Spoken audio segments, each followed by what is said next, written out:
E agora vem os rendimentos de fundos imobiliários. Então, vamos explicar também o que é.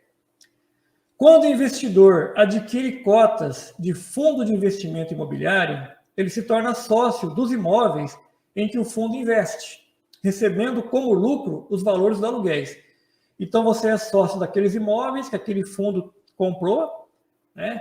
E esse fundo recebe os aluguéis, administra esses imóveis, paga lá, tem as despesas todas para manter os imóveis, paga os impostos que tem que pagar, e aí uma parte desse lucro, uma grande parte desse lucro, distribui para os cotistas. Os fundos imobiliários, por ter uma característica de renda mensal, são indicados para quem quer viver de renda e obter uma independência financeira.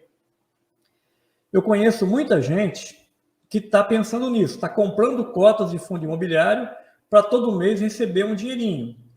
Cada mês ele recebe esse dinheiro, ele compra novamente mais cotas e está aumentando. Então, ele está pensando mais para frente, daqui 5, 10, 15, 20 anos, está pensando em viver dessa renda aí. É uma alternativa, né? Além de você aposentar ou de você ter ações e receber também os dividendos das ações, você pode receber mensalmente esses rendimentos do fundo de investimento imobiliário. Só que tem risco também, né, gente? Deixa eu falar aqui dos riscos também. Às vezes eu estou falando assim, parece que é uma maravilha, é tudo muito bonito, todo mundo muito lindo e maravilhoso. Tem riscos também de investir em ações e investir em fundos imobiliários. Porque, por exemplo, quem investe em ações recebe dividendos, recebe JCP, mas o valor da ação pode cair. Então você pode ter prejuízo, vai vender essa ação, vai vender com prejuízo. O fundo de investimento imobiliário também. Você pode comprar uma cota de fundo, recebe todo mês lá um rendimento, mas essa cota de fundo pode cair o preço também. Só que os rendimentos dos fundos e os dividendos das ações não pagam imposto de renda. É separado.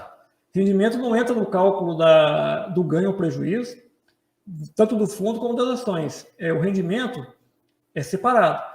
O preço que você pagou do fundo lá atrás na cota, e quando você vendeu, aquele preço que você vendeu, a diferença entre a venda e a compra das cotas é que calcula se teve lucro ou prejuízo para pagar imposto, ações também. Mas todo o dividendo que você recebeu durante esse período não entra em preço médio, não entra em conta nenhuma. É ganho isento que você coloca no bolso. Tá? Vamos lá. Então, os FIIs, conforme eu tinha falado um pouquinho antes, eles investem principalmente em empreendimentos imobiliários, como shoppings, hospitais, hotéis, prédios comerciais, galpões logísticos e também em recebíveis imobiliários, como CRI, LCI e letras hipotecárias. Então, cada fundo também, quando você for comprar uma cota de fundo, você tem que analisar isso também. Qual o tipo de imóvel que esse fundo está investindo? Tem os fundos de papel, fundos de tijolo, né? Tem fundos que são de renda imobiliária, que é só aluguel de casa, tem fundo que é só aluguel de loja, tem fundo que é de shopping, tem fundo que só tem um imóvel grande, que só tem um locador, e se esse locador sair, esse fundo vai acabar perdendo renda. E tem fundo que investe em LCI, CRI e letras hipotecárias, é o fundo de papel. E tem fundo que investe em outros fundos.